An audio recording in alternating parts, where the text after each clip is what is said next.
Hey everyone, welcome back to Corporate Decoder, the place where we try to understand what's really going on in the corporate world. Today, we're diving into Restaurant Brands International's latest annual report, a real whopper of a document. Get ready for a deep dive into coffee, burgers, chicken, and subs. Restaurant Brands International, or RBI, owns some huge names: Tim Hortons, Burger King, Popeyes, and Firehouse Subs. These are big brands we all know and love, and together they pull in almost $45 billion in sales each year. This report covers their performance up to the end of last year, so let's unwrap what happened. The big picture is that RBI is massive, with over 32,000 restaurants worldwide. The interesting part is that almost all, around 95%, are run by franchisees, people who own and operate their local stores. But RBI also runs some restaurants themselves. This allows them to try out new ideas before rolling them out to the franchisees, basically using their own stores as a testing ground. Each of RBI's brands brings something different to the table, literally. Tim Hortons covers the breakfast crowd, Burger King brings in the lunch and dinner burger fans, Popeyes has the chicken lovers, and Firehouse Subs caters to the sandwich crowd. RBI feels that these brands have a complementary daypart mix and that they optimize costs while preserving the independence and rich heritage of each brand. It's not all about profits, though. RBI supports communities through its brand foundations, like Tim Hortons Foundation Camps for Disadvantaged Youth and the Burger King Foundation, which helps kids and families with education and emergency relief. Firehouse Subs even has a foundation that provides life-saving equipment to first responders, which is great to see. So what's RBI's plan for staying on top? They are focusing on three main things: quality, service, and convenience. Quality means good food, service means a great guest experience, and convenience means making it easy for you to get their food wherever you are. They are upgrading the guest experience with modern operations and technology, which means things like loyalty programs and digital ordering to make grabbing a coffee or burger even easier. RBI is growing their global reach by opening restaurants in new places. In the past year, they've made deals to bring Popeyes to Italy, Tim Hortons to Indonesia, and Firehouse Subs to Brazil. RBI is organized into 6 main business sections: Tim Hortons in the US and Canada, Burger King in the US and Canada, Popeyes in the US and Canada, Firehouse Subs in the US and Canada, all their brands internationally, and Restaurant Holdings, which includes results from the Carol's acquisition and the operations of PLK China and FHS Brazil restaurants. A big move for RBI was buying Carol's Restaurant Group and Popeyes China.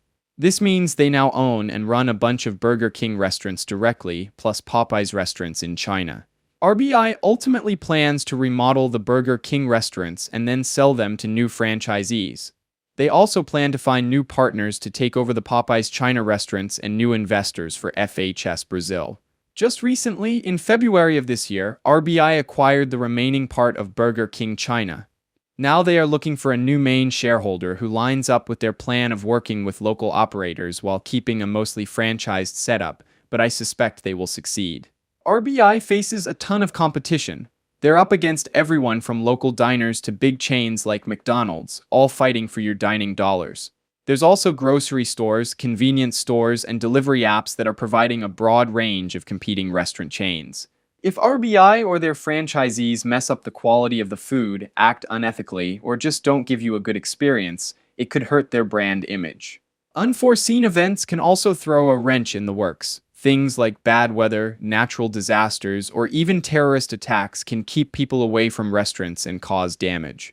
RBI's revenues depend on effective marketing and advertising and on launching new and innovative products. If they don't do a good job of that, things could slow down. Operating all over the world also comes with its own set of risks and costs. There are different laws, regulations, and economic conditions in each country. Armed conflicts in areas such as the Ukraine and the Middle East may affect costs and supply chains. Increases in prices for things like beef, chicken, and coffee, or issues with the supply chain can also hurt their profits and the profits of the franchisees. Like many companies, RBI collects a lot of personal information. If they don't protect it properly, or if they break privacy laws, it could lead to big problems such as regulatory investigations and penalties. Cyber attacks are an ongoing threat, too. If hackers manage to break into their systems, it could disrupt operations and harm the brand's reputation. RBI has a lot of debt, close to $14 billion. This could make it hard for them to invest in the business or respond to changes in the economy. Here's a fun tax fact. The IRS might try to classify RBI as a U.S. corporation, which would come with a much higher U.S. tax bill. Changes in climate and weather patterns may have a negative effect on agricultural productivity, which may result in decreased availability or less favorable pricing for certain commodities used in our products. This could result in reduced profitability for our franchisees and our company restaurants, and reduced system-wide sales and franchise revenue for us. The board of directors of RBI can issue new shares without needing approval from shareholders, which could dilute the value of existing shares. RBI also talks about their human capital efforts. They aim to attract, keep, develop, and reward talented employees, making sure everyone feels valued and has opportunities to grow. On the topic of cybersecurity, the company has a CISO, and that person leads a team of cybersecurity specialists who work to protect their systems from cyber threats and to promptly respond to any cybersecurity incidents. All in all, RBI is a massive company with a global reach. They are working to balance serving tasty food with operating responsibly. The future depends on adapting to the challenges of changing consumer tastes, global markets, and a complex world. So what's my take on RBI? The company's results seem solid enough, but the nearly $14 billion in debt does make me a bit nervous, even though it's not due anytime soon. Their success seems very closely tied to the success of their franchisees, which can be a double-edged sword, as well as the company needing to focus on global issues such as climate change and cybersecurity. However, Restaurant Brands International appears to be working hard to position their brands well for long-term growth, especially in international markets and especially in Asia.